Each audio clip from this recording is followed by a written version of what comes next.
called Ambersland across a mystic sea. It once was a forgotten kingdom, and in it lives a magic tree.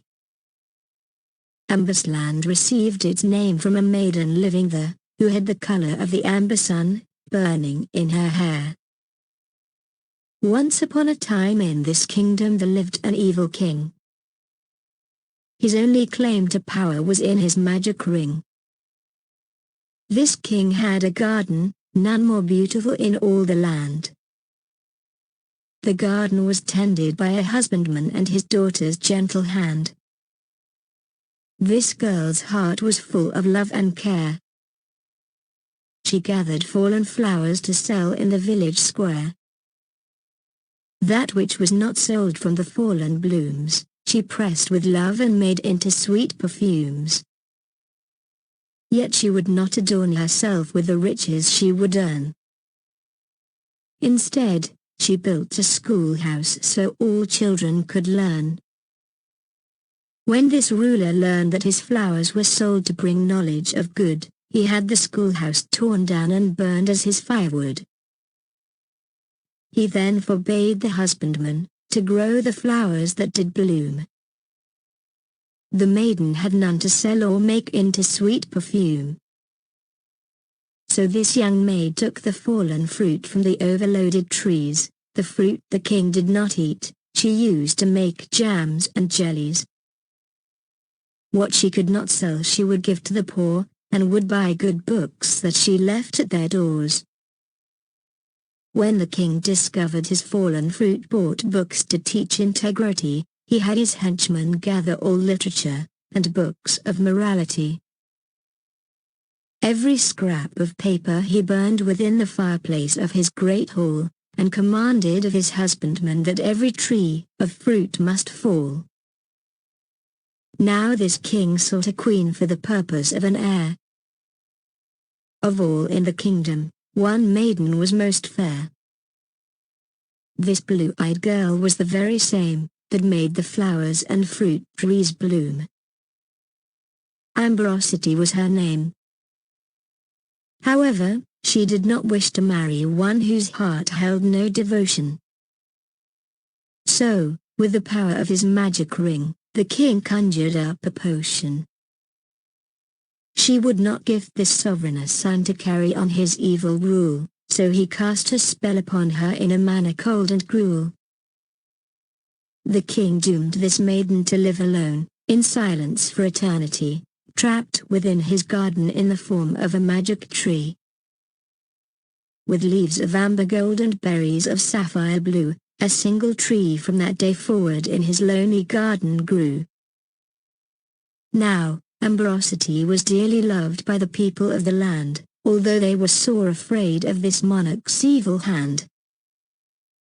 They knew that his power lay in his magic ring, so they rose up in anger against this evil king. As the battle ensued, many lives were lost, including that of the evil king, but justice was worth the cost. The father of the maiden took from the king the ring of magic, and he searched the ruined kingdom for someone to make the spell less tragic. Yet not one person could be found that was able to break the curse, nor any in the kingdom could make it less adverse. 50 years, and more passed in the blink of an eye. Most everyone left the kingdom as time passed by. Only a fair few stayed amongst the ruins, now scarred, for the sake of the husbandman, in the garden standing guard. The father tended the garden until he was very old. He died one lonely winter in the bitter wind and cold. They buried him in the garden beside the magic tree. There, they also buried the magic ring, in the kingdom across the sea. Then they locked the gates of the garden, and the abandoned castle door, decreeing that no human should enter there, forevermore. The land became barren, and the villagers left the kingdom. Amberosity lost hope of ever gaining her freedom. What was worse than the curse of being a tree, was the thought of silence for eternity. However, as time elapsed, the roots of the tree grew through the magic ring and amberosity. Feeling the power held within the ring, for the first time in 100 years, heard something. The beating of wings, as if from a fowl. Over the garden wall came flying an owl. "Who?" said the owl. "Hello," said the tree. "Who are you?" said the owl, "and how is it you understand me?" "My name," said the tree, "is Amberosity. I was cursed by an evil king, and the power of his magic ring. The king was killed, and the ring was buried beneath my root. Its magic causes me to understand your hoot. I have been alone here for 100 years. All spent in silence, for a tree does not have ears. Now I can hear and talk as well. Will you not rest in my shade and talk with me a spell?" Said the owl, "Who am I, such a kind request to deny? If you will share your berries of sapphire blue, I may choose to stay with you." "How wonderful to meet you, my name is Hoovergrey. For the casual greeting, I will call you Amber, if I may." "You may," said Amber gracefully, "if I may call you Hoover, and you may nest within my tree." Amber and Hoover became very best friends.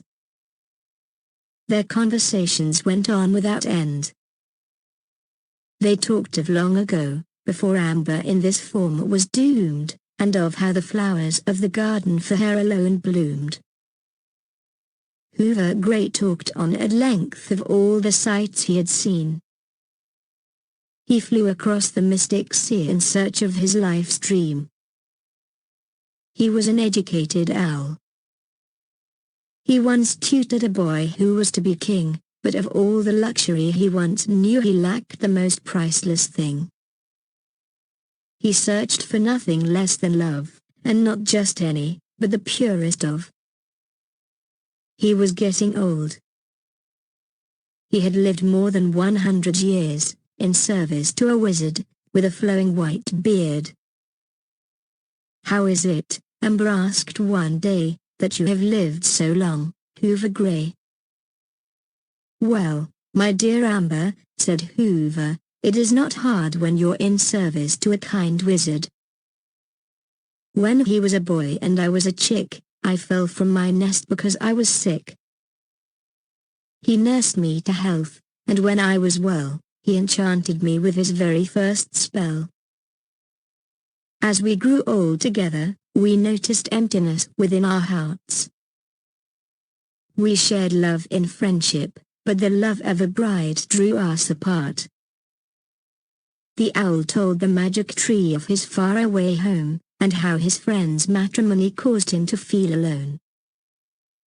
He was happy for Relin, that was his friend's name, but when Tiana came into their lives, things were not the same. Relin was enchanted by this woman's kiss, then the bliss of a child's cry, but there was jealousy in Tiana's heart, leaving no room for I. So, I flew away to find a love, kinder to call my own. It would now seem in you I have found my dream and home." Amber was flattered by Hoover's proclamation, but her heart was saddened by this unfortunate situation.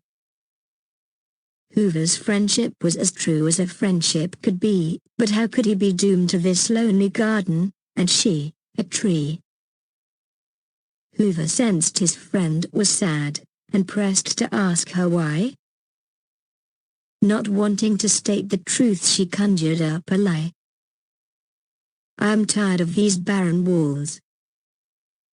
I want to see the world outside.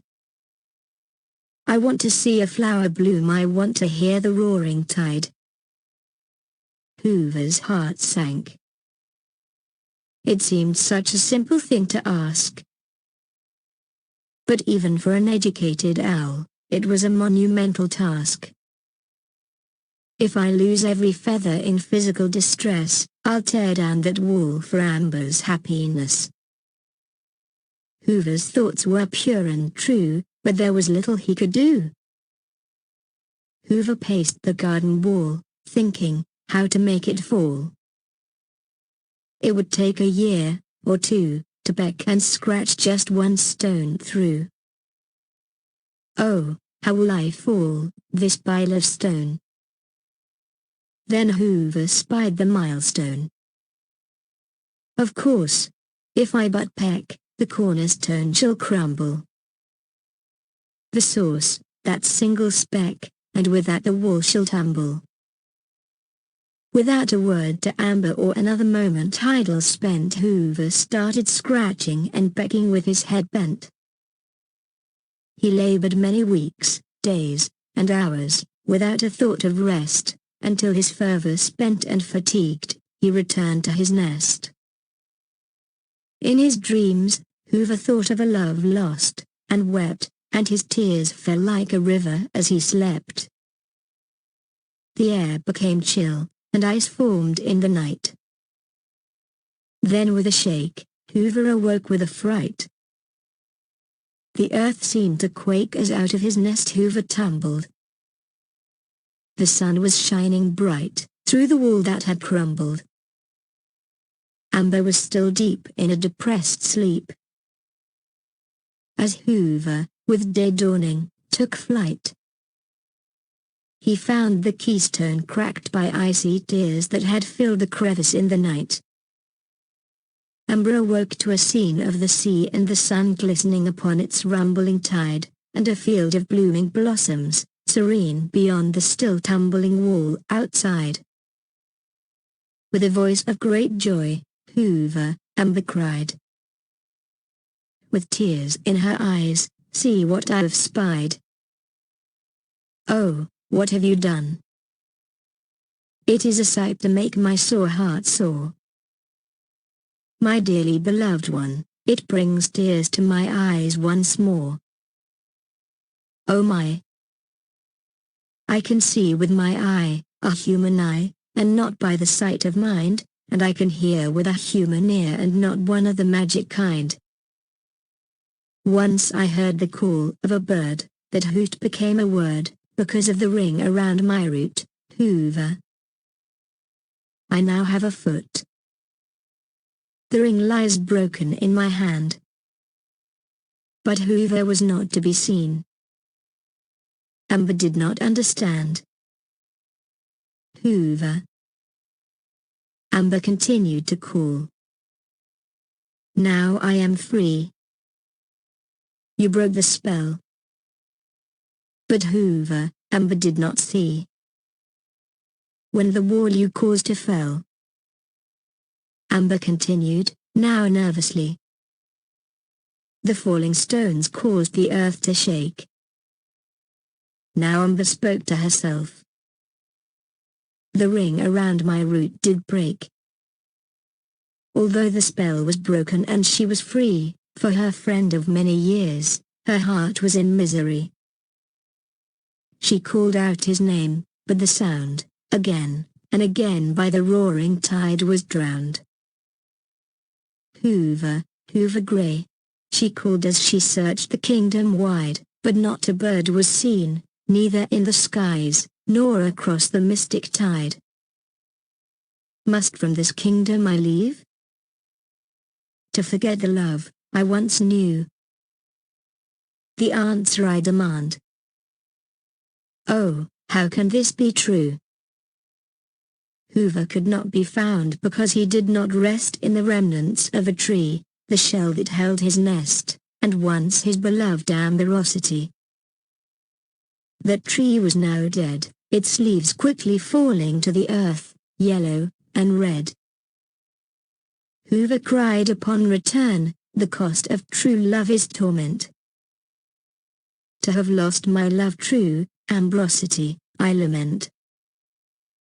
He continued in misery. Oh, why did I fly across this mystic sea? For the death of this tree, I grieve. it will be the death of me. Hoover's heart burst. From the moment of my birth, surely, I was cursed. If only that young prince of wizardry had not found me fallen ill from that tree, and cured me with a spell, to live long and well. I would not have lived so long, as to have found love, and from love be gone. Yet beneath the tree that now was dead, tired from many tears, rested a maiden's head. Assuming the fallen stones had killed their love, she did not think to look above. As Ambersland knelt beside her father's grave, beneath the tree that once was her cage, she remembered the many years she spent in silence alone, and how a kind owl had made this prisoner home. If I could be a tree once more, if only to see my beloved friend, I would be one for an eternity, for without his love my life will end. As she wept at the base of the tree, and as he wept above, these two, both touched by magical spells, thought they lost the magic of their love. And as the wind blew the last amber leaf from the tree, as it turned brown, and blew a grey feather that was loosed from the wing, which fell also to the ground, as one looked down to see the last leaf of autumn fall, and in death concede, another looked up to locate the one whose feather had been freed. Hoover cried. Not a pile of leaves I see either, but amber sun upon amber hair. The one I had feared had died. Oh, could this be my one true love, Ambersland? What is this I have found, a feather of grey? What is this I hear, this new day? An owl's hoot? Could it be, I pray, the call of my true love, my Hoover Grey? Hoover flew down to tell of his felicity, to see Amber in human form alive and free. Although she heard Hoover's hoots and listened attentively, by his actions, not his words, Amber understood his glee. Hoover said hoo, hoot, hoo, hoot, hoo. And Amber looked perplexed. What should she do? Amber spoke softly of her gratitude, but her speech was not heard. Only jumbled sounds, and not words. Both grew silent for a moment. A moment of joy, and yet lament. Hope was renewed in the morning light. For following night there is day, yet, following day there is night. Realizing between them, that the ring must be mended, or the gift of understanding between them be ended, Hoover swooped down and took the ring in his talon. Without a word, Amber knew he was off to see Relen. Across the mystic sea, Hoover flew far, far away. He left Ambersland, in hopes of seeing her again, someday. To a home he once knew, and believed he would know no more, to an old friend he flew, hoping on friendship to implore. What would Tiana say, would she listen to Hoover Grey? What would her jealous heart do? All this Amber feared as Hoover flew. Time went on and the seasons passed, winter, then spring, and another summer at last. Every beat of a bird's wing sent Amber running to the castle's door, and every hoot of a night owl sent her scurrying across the floor. The autumn breeze blew once more, Ambersland often thought of Hoover Grey. Years passed on, yet every night she could only imagine where he was the prior day. To his childhood home there lie many miles of flight. He arrived home at last one cold winter's night. With ice on his wing, frozen in his talons, the ring, and a chill in his breast, he collapsed in his childhood nest. Hoover woke up with Tiana smiling down. There were tears in her eyes when he expected a frown. "Hoover," Tiana said, "I am so happy you finally came home. I am sorry my harsh words caused you to be gone." Hoover felt relieved, but thought only of the ring, that he found suspiciously, from his talon was missing. Then Relen entered the room, and beside him walked his son. A young boy now stood where once a baby, to his mother had clung. Relen looked confused, both joy and anguish in his eyes. In his hand, he held the ring now mended, much to Hoover's surprise. "Thank you for mending the ring, dear friend. Now let me be on my way. I must return to my true love, that I have not seen in too many days." "Wait, my dear Hoover, for I must make a clean breast. First, of where you came by this ring, of you I must press." Hoover only thought of being on his way, but being weak and weary, he told all there was to say. Of the kingdom, and the evil king beyond the mystic sea, of the curse, his love, the ring, the tree, and amberosity. Now Relen understood all but did not seem relieved. Now it was his time to talk and tell how he deceived. "Hoover, you did not fall from your mother's nest. I was just a boy, but I must confess. I was to tutor a babe that was born to be king, but I wanted to play, and did a most selfish thing. I took a fledgling owl from a tree I fell, and brought it to the babe in order to cast a spell. I thought to have a helper, on which I could rely, but in my youth, my folly, the spell went awry. I stole from the man who was then king, a book of spells, and his magic ring, but instead of giving wisdom to a bird, I transformed the bird into a child. As well as the child that was you, into a bird. I did not know what to do.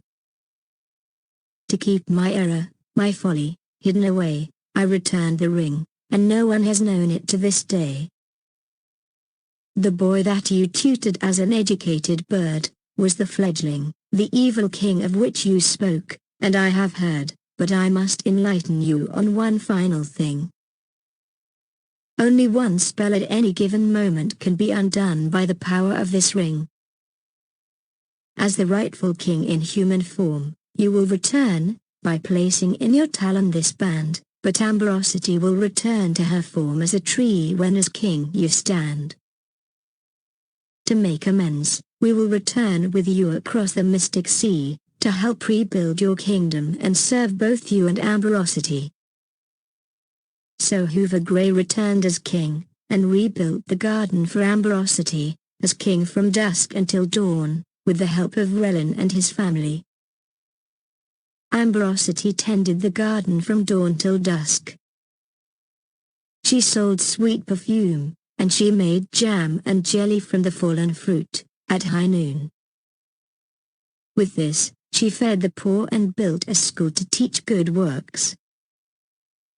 All the people of the land loved her and learned virtue from her books. She was the queen of Ambersland, with an owl perched near, year by year. King Hoover held court at midnight, under a tree in the garden, so Amber could hear. Queen Amberosity and King Hoover, at last, had found true love. Not just any kind, but the purest of. To love beyond hardship, for the sake of each, and, the benefit of all, to love, and to teach.